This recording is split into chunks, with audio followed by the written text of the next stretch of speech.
Dwight Manfredi was let out of jail after spending 25 years for murder. Dwight thought that the Invernizzi criminal family would give him a big welcome when he got out since he had been quiet for 25 years while covering for them. But Chicky, Pete's son, asks him to set up a base in Tulsa and give them $5,000 a week instead. Dwight is very unhappy since it seems like an exile for him, even though he has been devoted to the family. In a violent argument, he knocks down Vince, a made man who is loyal to Chicky. But since Pete was on Dwight's side, he had to depart for Tulsa. When Dwight gets to Tulsa, he hails a taxi and begs the driver, Tyson, to take him to a motel where no one would disturb him. He learns from him on the way that Tulsa has a lot of churches. He also learns that marijuana is legal there. He asks Tyson to accompany him to the neighborhood dispensary, where they sell marijuana, since he knows this. He wanted to meet the owner while he was there, so he had to come up with a way to get him out. Bodie, who owns the cannabis business, felt he was about to be robbed. But Dwight invites him to show him his books. Dwight discovers from the books that the company is making a lot of money. Dwight wants to know where Bodie is storing his money. Bodie informs him that all the money goes into the bank, but Dwight knows this isn't true and can convince Bodie to show him his safe. Dwight informs Bodie that they are now partners and that he would take 20% of Bodie's money every week to protect him. Dwight wants Tyson to be his driver once he gets his first share. He provides him money to purchase a new automobile. Later that night, he goes to a pub in the area and meets Mitch, the proprietor. As they converse, he finds out that Mitch is also an ex-convict. Tyson goes back to the dealership with Dwight since he can't acquire a vehicle. The dealership won't sell it to him. He gets to watch Dwight in action while he's there, and he's really pleased. Later, we find Dwight enjoying his freedom and touring the city when someone appears to know him. Dwight also goes to see Bodie and provides him security cameras to put up. He also asks about his source. He also tells him that he should find a means to purify his money. Dwight walks back to the bar as the sun goes set. He goes to a party with women and ends up sleeping with one of them. Stacy hurries out of his hotel when she realizes that Dwight is really elderly. Later we find out that Stacy works with the ATF. She also finds out that Dwight had just gotten out of jail and that the FBI were watching him in Tulsa. Stacy finds out about Dwight's past by investigating into him. He was found guilty of killing a business partner, and the government attempted to flip him 6 times, but he turned them down every time. She also found out that he has a daughter who lives in New York. Dwight, on the other hand, sends money back to New York. We also show him carrying a letter from his daughter that she sent to him when she was small. Dwight wants to talk to his daughter, so he looks for her online, but he has to pay to get the information. So he gets his account set up. Vince is really enraged that Dwight knocked him out in New York and wants to get back at him. To make things right, Chicky tells Dwight to give Vince $100,000. Dwight is really angry about this, but he agrees to do it anyhow. After that, he goes to Bodie and talks him into taking him to his supply. Dwight may get a better bargain after visiting Jimmy's farm and seeing how he runs his business. So Bodie's margins go up. He gets his debit card returned and ultimately obtains his daughter's contact information when he comes back. Dwight contacts her to get back in touch, but she doesn't want to talk to him and doesn't want to have anything to do with him. Stacy goes to see Dwight and informs him that she is an ATF agent and that she knows about his background. Stacy asks Dwight about his daughter, and he tells her that he hasn't seen or spoken to his family or daughter in 18 years and that he had nothing left for him in New York, so he came to Tulsa. She doesn't have to worry about him. Later we find out that Dwight told his daughter not to visit him in jail years ago because it was too hard for him. We learn that the guy who saw Dwight is named Manny. He works on a ranch and lives a basic existence. Manny thinks he saw Dwight and receives a call that confirms Dwight is in Tulsa. He thinks he is there to murder him since he knows the same thing. So he chooses to attack first and follows Dwight. Manny attempts to kill him, but he misses. He was able to get away, but Dwight, who was pursuing him, crashed, and the police took him in for questioning. On the other side, we see Stacy and other ATF officers surround a guy with a gun who ends up blowing himself up. Stacy had a bad day, so she takes Dwight out of the police station and they go to dinner. Dwight discovers that she took a terrible call and was sent to ATF Tulsa, which is like their version of Siberia. Stacy was in treatment and knew her ex-husband had moved on, so she liked being with Dwight and they ended up sleeping together again. We also learn that she is looking into a local motorcycle club called Black McAdams, and one of its members blew himself up earlier. Mark, Tyson's father, is worried that his son is squandering away whatever chance he has of a future by spending time with Dwight. He wants Tyson to cut connections with Dwight, but Tyson won't do it. Dwight wants Tyson to go since he knows how dangerous this lifestyle can be, but Tyson is in love with being a gangster and won't leave. Later, when Dwight goes to a party at Bodie's house, he observes people having fun with nitrous oxide and views it as a chance. Dwight informs Bodie and Mitch about a plan to sell nitrous oxide as a party drug during a forthcoming music festival in Tulsa. He says that they can get the gas without anybody knowing by utilizing Mitch's bar. Both of them decided to join in when they saw how much money they could make. Dwight believes it could have been Chicky since he was shot at, but Chicky tells him he had nothing to do with it. He doesn't know who came after him, so he conducts his own inquiry, which takes him to the ranch. He is really pleased when he meets with Margaret, the owner of the property. But she doesn't tell him anything. So he decides to stake out the ranch, finds Manny, and follows him home. He goes after Manny when he sees him alone in the morning because he wants to know whether Chicky sent him to kill him. Manny informs him that no one sent him after him and that he assumed he was come to kill him, so he attempted to get to him first. He also left New York to get away from his life of crime and has been living a regular life in Tulsa for the last 20 years. So, when he spotted him at the mall, he thought he was going to murder him. Dwight doesn't appear to trust him. Manny tells him that the guy who came after him in jail was dispatched by their boss Pete because they weren't sure whether he could keep his mouth quiet. The family thought he may inform him since he already knew about it.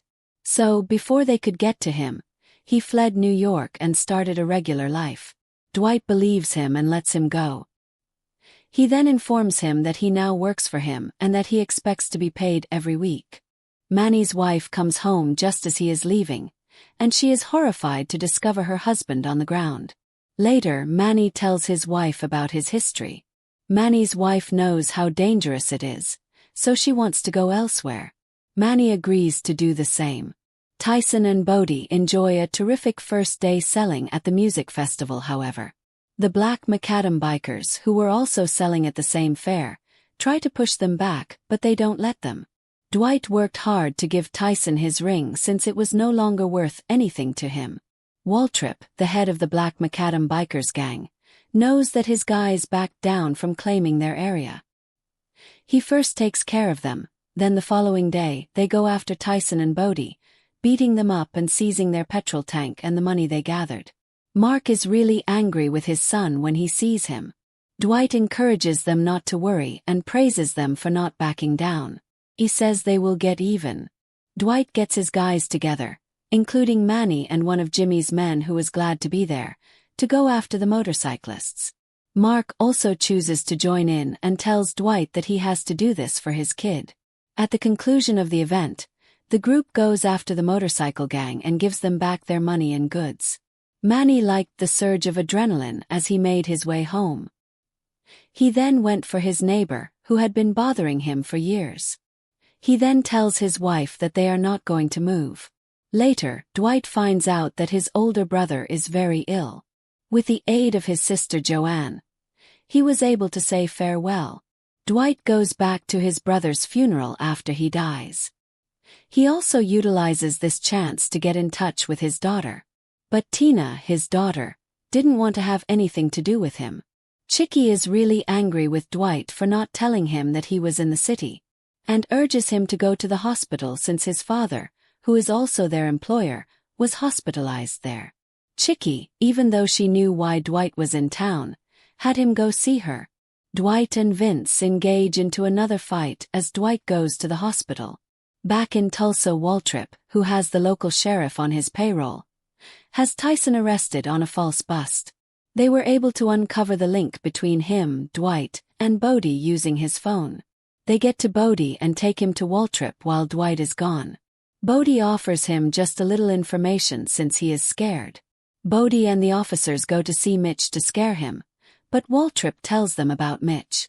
But things didn't go as they had hoped since his bar was on tribal property. So they didn't have the power. Mitch was also able to get Bodie out of their hands, and Tyson was also let go. Roxy, one of Manny's co-workers and a friend of Black McAdams, tells him to keep away from the gang since they don't know who they're dealing with. When Dwight gets back to New York and tries to talk to his daughter again, she tells him that one of Pete's men attacked her while he was in jail. He is quite enraged when he finds out the same thing. He initially asks Pete whether he knew that his daughter was attacked. Dwight goes to the club and takes out the guy who attacked his daughter, knowing that he didn't know. He then tells his daughter he's sorry for not being there for her and explains what he did. And when he got back, he was finally able to connect with his kid. We also find out that Roxy is an informant for the ATF and informs them about a fight between the gang and a mafia boss from New York. Stacy begs her to concentrate on the motorcycle gang when she realizes that she is talking about Dwight. But her supervisor, who knows about the drug connection, tells the authorities, who then raid Bodie's apartment, remove all of his stuff and question him. When Dwight gets back, he finds out about the problems his troops have been having while he was away. Stacy also meets with him and warns him that the feds are watching him. She is also worried about herself because if others found out she was with him, it may hurt her career. Bodie informs Dwight that he didn't say anything after the interview since they are partners. We also get to witness Dwight's guys, who feel like they are part of a family. Waltrip and Dwight meet to talk things over. Waltrip wants Dwight to give him a piece of his company, but Dwight refuses and shows Waltrip who is boss before leaving. Chicky is very furious with how Dwight handled things back in New York, and Vince says they should take care of him and his kid. Pete, Chicky's father, is very upset because he wants to go after Dwight's daughter. He hits Chicky in front of his guys. Later, Pete says he will send one of his guys, Goody, to Tulsa, to make things better and to see what Dwight has created. Chicky can't get to Dwight's daughter, so he goes for his son-in-law instead and makes it appear like a random mugging. While in Tulsa, Dwight buys a white horse and employs an ex-waitress named Spencer to take care of it. He then learns that the horse is about to be put down, so he moves it to Margaret's property. He also won't assist Stacy since she wanted him to set up Waltrip, and he tells her, "I will not become a rat." Dwight invites Mitch to be his partner at the pub later because he wants to turn it into a club. While they were talking, Carson Pike, one of Waltrip's guys, shot at the bar. Dwight and Mitch live and are able to care after Pike. Mitch accepts to work with Dwight. Then they bury the deceased and send the jacket back to the Black McAdams. Roxy is really upset when she sees the jacket and realizes what occurred. Pike was her lover. She sees Stacy and breaks down, wanting to go, but Stacy asks her to obtain something for her that she can use to go after the gang. Then Stacy will move her. On the other side, Goody gets to Tulsa and is shocked to discover Manny working with Dwight.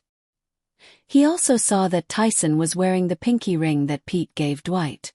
Later, he sees Dwight and is really amazed by how well his business is doing. Dwight asks him about his son-in-law, and he promises Dwight that they had nothing to do with it. Goody informs Pete and Chicky all he observed and lets them know that he doesn't know how long Dwight will be under their influence. Dwight also begs Bodie to join him and Mitch in their plans to remodel the pub and transform it into a club and casino. Bodie agrees to work with him and tells him that he is also an internet hacker and has a lot of stolen cryptocurrency. Dwight also pulls in Jimmy as a partner to finish the casino. They do this so they can secure a license in Jimmy's name, and he accepts. Tina is receiving blank calls back in New York, and it's making her very scared. Dwight invites her to come to Tulsa, but she says no for now. Chicky drowns and murders Pete because he thinks Pete is more supportive of Dwight than he is, and therefore he becomes the head of the family. Goody told Dwight that Pete had died. Dwight is devastated by the news, but he informs Goody that he won't go to the burial. When Goody gets back to the funeral, he finds out that Chicky has chosen to take Dwight out. But when Goody demonstrates that he doesn't want to go, Chicky threatens him. Roxy searches through Waltrip's office in Tulsa hunting for his laptop, but he catches her and murders her. Stacy is really angry since she knows the same thing, but she has no evidence to go after him. The ATF learns from the feds that they have been watching Dwight and know about his fight with Waltrip. They also know that Dwight is seeing Margaret, the owner of the ranch, and that he has been seeing a lady whose name they don't know yet. Stacy wants to find Waltrip, so she utilizes the information the feds had to look for him at his bar. They discovered his laptop while looking for him, and it held all of his financial information, which was related to all of his criminal activities. And they finally got enough to go after Waltrip. On the other side, Dwight and Mitch are training their new soldiers to shoot since the Black McAdams are becoming more dangerous. Waltrip is trying to use the corrupt sheriffs to get to Dwight. But he fails because Dwight was able to get them to back off. Stacy informs Dwight later that night that she has taken care of Waltrip, and that he doesn't need to worry about him. But as they were conversing, Waltrip shot at them and injured Stacy. When the police get there, they take Dwight into custody for questioning. In a flashback from 1997, we learn that Chicky and Vince were tormenting Ripple, a family member, for breaking their trust. Manny contacts Dwight since he is there and sees things becoming worse. Dwight convinces Chicky to back off when he gets there, but the home catches fire. Dwight couldn't get Chicky and Vince to give him the keys to his cuffs, so he decided to end his misery with a gunshot instead of being burnt alive. Later he was jailed for the murder. Dwight's lawyer gets him out of jail, and he goes to visit Stacy and tells her that he will take care of Waltrip. Then he goes to Bodie and asks him to break into Waltrip's computer at the ATF and take all of his money. Bodie is able to accomplish the same thing. Waltrip is very angry that he lost all his money and wants to go after Dwight, but when one of his guys asks him about it, he kills him. Dwight discovers on the other side that Chicky, Vince, and Goody are in Tulsa. Goody told Manny this before they departed. Dwight goes to visit them since he knows what they want. He informs Chicky that he sent him to Tulsa to die and doesn't owe him anything. Then he instructs them to leave his town and never come back, and he shows them who's in charge. He tells Goody to remain behind and join him in Tulsa, leaving Chicky behind. Goody makes the choice to do so. When Dwight gets back to the bar, he tells his gang that they are going to war. He tells them that to stay alive, they will have to watch each other's backs like a family. The group decides to do the same. Waltrip and his troops assault them later. But because they were ready, they could take care of his gang, and Dwight ultimately killed Waltrip. He then gives Stacy a pen drive and a note wishing her well, thanking her, and telling her to enjoy her life. A few months later, Dwight and his daughter make up, and she and his grandkids come to see him in Tulsa. Stacy is brought back, but only with a condition. Later we find Dwight, his team, and his daughter having fun together in their new casino and club. But as the season comes to a close, Stacy arrives and has Dwight arrested for trying to bribe a federal agent. Dwight is hauled away in front of her stunned daughter. Thank you for watching. And if you enjoyed it, please sign up.